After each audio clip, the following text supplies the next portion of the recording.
All right, so inside the car here, first of all, you can see nice wood grain across that entire dash, and then the massive screen, which of course is the main component of the driving experience, and the nice leather wrapped wheel here. You do have a horn, you do have some selectors which you can customize on the screen what those will do. Of course, you can adjust the volume, scroll up and down with this left one if you want, but you can also customize it to control the steering wheel up and down, your mirrors left and right, so on and so forth. You do have a gear selector here. For instance, place your foot here on the brake when you're ready to drive, and pushing up on that will put it in reverse. But when you're ready to drive, you put the key in that little slot here, and it's ready to drive. So if we put it in reverse, we're going to get all the rear view and side mirrors, give us safe driving. It does give you the car icon, which is your car, white long range model there on the front. Gives you your battery percentage. Right now this one's at about probably I don't know, 80%. Gives your distance to empty, and then pushing in on that will put it in park. You can open the front or the front trunk, what just happened there. You can open the rear trunk touching as well. May not have time to go through every single setting, but give you an overview here. On the vehicle controls, you can control your lights through the touchscreen. Again, there's your mirrors, your steering wheel. Interior lights you can adjust, as well as your ambient lighting. Locks, you can change the way it's set up whenever you park it. It will right now set up to unlock to easily open the doors, but it'll give you notification sounds as well. Again, of course, you can change whether it's daytime or whether it automatically adjusts this brightness of the screen. You can change some different measurements there as well. Driving is what you'll want to see a lot more of, the driving, the autopilot, navigation, maybe even the software here. So going through these real quick. Acceleration, standard is going to give you basically that fastest acceleration that it's currently updated with on your software. Chill is just, your Sunday driving. Steering mode, you can adjust that. Tightness. Regenerative braking is how much it's recharging that battery based on your braking. Stopping mode, on hold, it's going to be a lot quicker deceleration when you let go of the accelerator, when you let off of the accelerator. Roll, it's going to just do that, move a little bit more, or maybe not slow down quite as much unless you hit the brakes.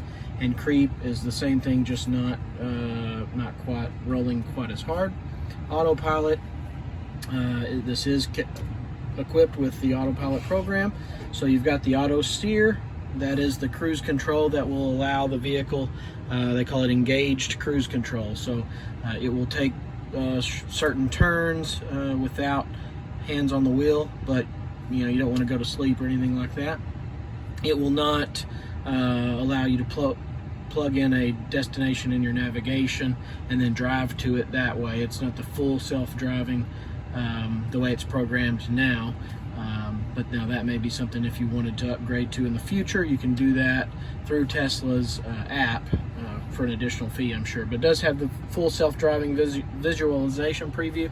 What that means, if we were driving down the street right now, on this vehicle screen on the left side, you'll actually be able to see vehicles coming towards you, vehicles in front of you, stop signs, speed limit signs. If you're stopped and a pedestrian walks across, or somebody standing in front of your vehicle, like in a parking lot or something, it will show that person in front of you, or a animation kind of figure. Very, very cool.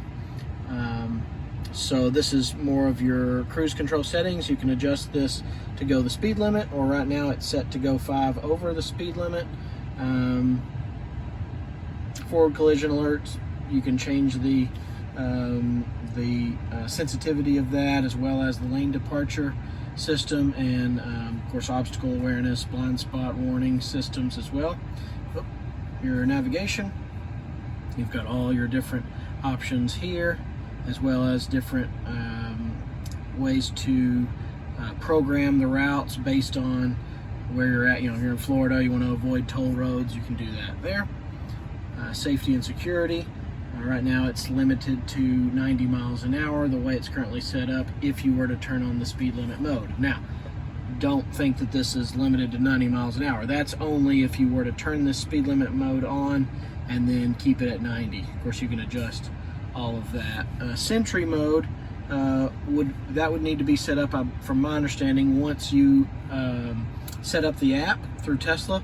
It is really cool though. What Sentry mode will do is all the cameras around this vehicle, if they're activated when someone walks up or gets close to your vehicle, it will record the sound and it will record the video, so that if somebody's trying to mess with your car, you can actually see that. It will record the video, and then when you get back in your car, it will tell you, hey, Sentry mode recorded 3 videos, here's what they were. Again, that can be set up through your app once you own the vehicle, and some other ones there as well. Joe mode, we won't go into that right now, but basically what it does is makes the sounds for the vehicle not so loud in the back seat, in case you have kids and stuff back there that you don't want to wake up if you're on a trip. Service, again, is just what it says. Different service capabilities you can do from the software itself, and then your software updates and such would go through here. So it is nice to view this because it does give you your current odometer. This one's 22,138, gives you your VIN number.